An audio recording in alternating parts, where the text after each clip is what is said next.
Hey friends, happy Wednesday. Thanks for joining this 13 Plus FastCast. I'm Anna Orsini. And I'm Carson Courier. We hope you're having a great day so far. We do want to start out today with some updates on Israel, learning that the death toll there has gone up, and unfortunately the number that we know today is that 22 Americans have now been confirmed dead. That number is up from yesterday when it was just 14. Here's what we know so far today. According to Israeli officials, at least 1,200 people have been killed in Israel. 1,100 people have been killed in Gaza, and up to 150 people currently being held hostage in Gaza, Americans believed to be among those hostages. And we want to show you some new video in from overnight showing the first round of ammunition from the United States arriving in Israel. If you remember yesterday, President Biden vowed to stand with Israel. He said the United States will make sure that it has everything it needs to take care of its citizens, to respond to these attacks, and to defend itself. Israel's Ministry of Defense thanked the United States, saying in a statement, quote, "Our common enemies know that the cooperation between our militaries is stronger than ever and is a key part in ensuring regional security and stability." So again, the first video of the first ammunition arriving there on the ground in Israel, something that President Biden had promised yesterday, and just 24 hours later, we're seeing it arrive there today. So as we continue to follow the latest updates, a lot of information coming in throughout the day, and of course kind of a time discrepancy when it comes to that information coming in as U.S. officials work to get it in. We just want to take you back through our website and just kind of some of the stories that we're seeing. If you go to the main page of our website, you can find all of these. It has the updates. That's the #1 story right now on the 22 Americans killed. And then some of the other stories that we're following today, a big one, of course, being the House Speaker. So head to our website, look for all the latest information. As soon as it comes in, we'll get it posted on there so that you can kind of stay up to date with everything that's happening, because we're getting a lot of information in very quickly. A lot of these articles being updated really numerous times per hour. So some great information there. You can also go to news on our website, click national, and then there you can see some more stories kind of laid out a little bit easier for you to find. And taking a look at what we're following here at home today, some good news when it comes to a crash finally cleared up. Eastbound lanes of I-10 near Wilcox back open this morning after a deadly crash yesterday morning. That closure lasting almost 24 hours. It happened around 7:30 yesterday morning near milepost 354. DPS says the driver of a truck that was carrying ammonia had some sort of medical emergency. The driver lost control, hitting another truck there head on. A passenger in that truck was killed and the driver suffered serious injuries. So again, eastbound lanes of I-10 near Wilcox back open, but we will keep you updated as we learn any new information about that investigation. And Tucson police want you to look at this man right here on your screen. Keep your eye out for him because he is missing. This is 76-year-old Max Estrada. He was last seen yesterday near 12th Avenue in Drexel. He has gray hair and brown eyes, as you can see. Now, last night, he was wearing a brown flannel, blue jeans, and a red hat. If you've seen him or think you know where he is, please call 911. And another story we know a lot of people keeping their eye on today, wanting an update on that K-9 that was shot during a standoff on Monday. And today we do have some more information on how Raven is now doing. According to Tucson police, he does have a long road to recovery ahead of him. TPD said that Raven was struck by gunfire and he did suffer life-threatening injuries. In a statement, they thanked the medical staff there at VCA Valley Animal Hospital, who they said worked tirelessly performing life-saving surgery on Raven.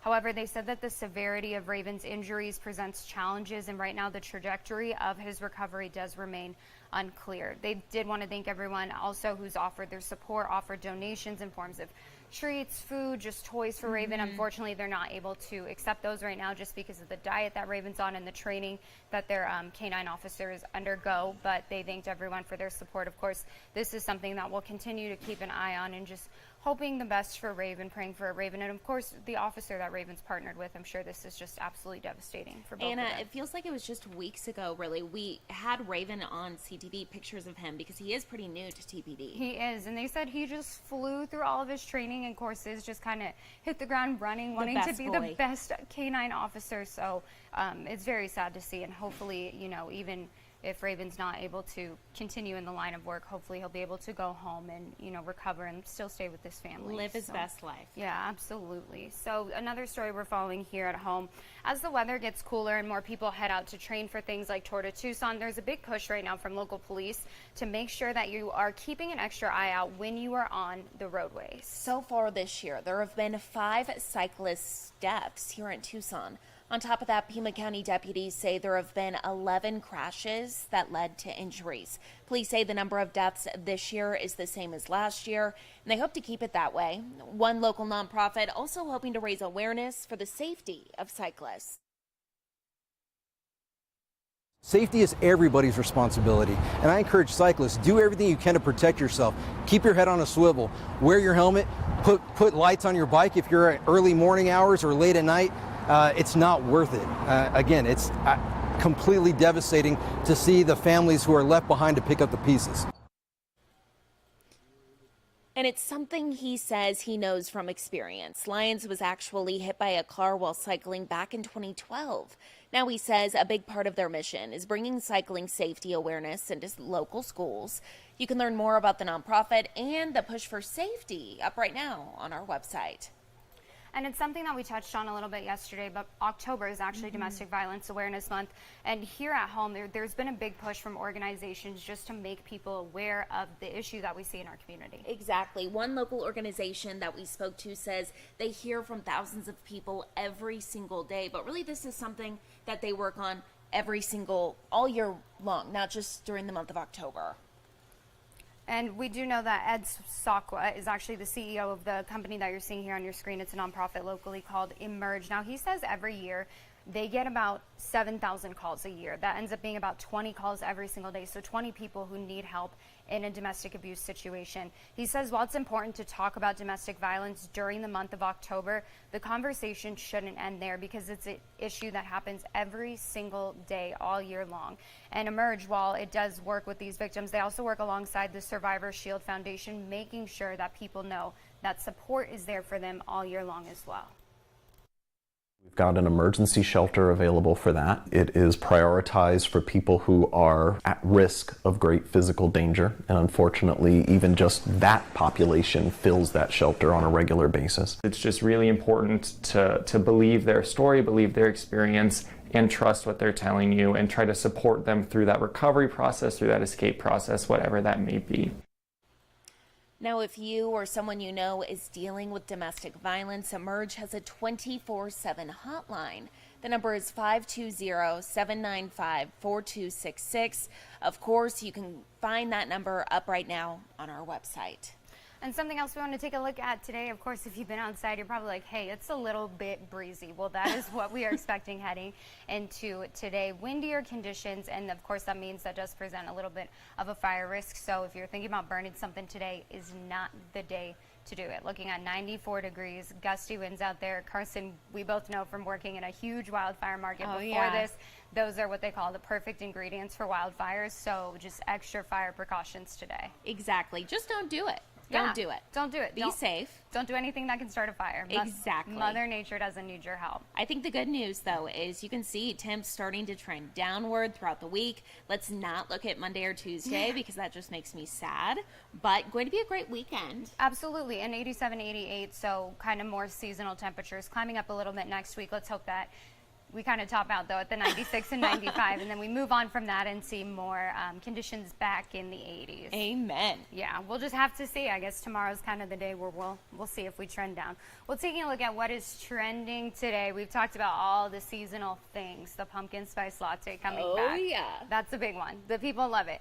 And do you know that you can not only support your favorite drink by going to get it, you can now wear it. I think it's important to stress, not literally. We don't want you to literally wear your drinks, but don't dump it on yourself. Yeah, no, don't do it. Don't dump it on anybody else either. But now there's new merch, and it's super cute. So take a look at this. There are varsity jackets, temporary tattoos, and even a playlist. Starbucks collaborated with a Brooklyn-based designer for the PSL varsity jacket.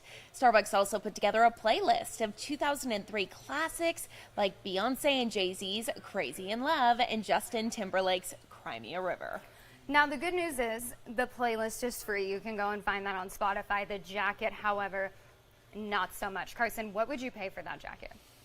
Ooh, the quality looks expensive. Yeah.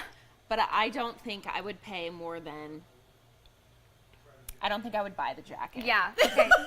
$295. That's insane. That's how much that jacket will set you back. So I guess if you are a big pumpkin spice fan, it's worth it. hard. I mean, it's something, I think that it's one of those things that will have value like later down the road. for sure. It'll be probably more than $295. I don't have the money to spend on a jacket like that. I really would have to love a jacket, and I don't love this one that much. But if you are looking to wear something a little more affordable and still seasonal, look at this.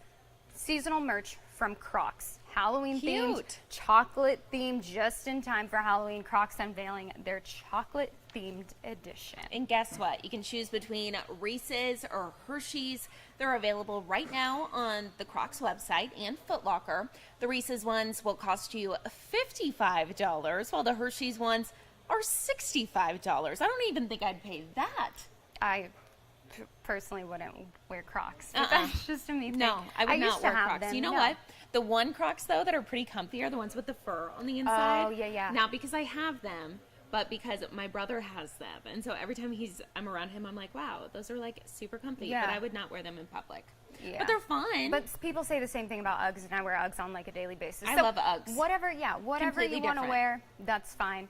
If you're interested, they are limited edition and they are going fast. Yeah, gotta get them now. And it seems like Crocs went ahead and chose the side because the Hershey's ones are more expensive than the Reese's. Yeah, so that's interesting. you can see where I do their think it's loyalty cute lies. though, the little charms. Yeah, What are they called? are very cute. I don't know. I'm not sure. We aren't Croc girls. Not Croc gals. Well, taking a look outside one last time and look at those trees. They are moving up there. So again, breezy conditions, something you can expect today. Just be extra cautious of any potential activities that can start wildfires. Absolutely. Thank you all so much for watching. Have a great day. Tune in at 2:30 for more news and weather.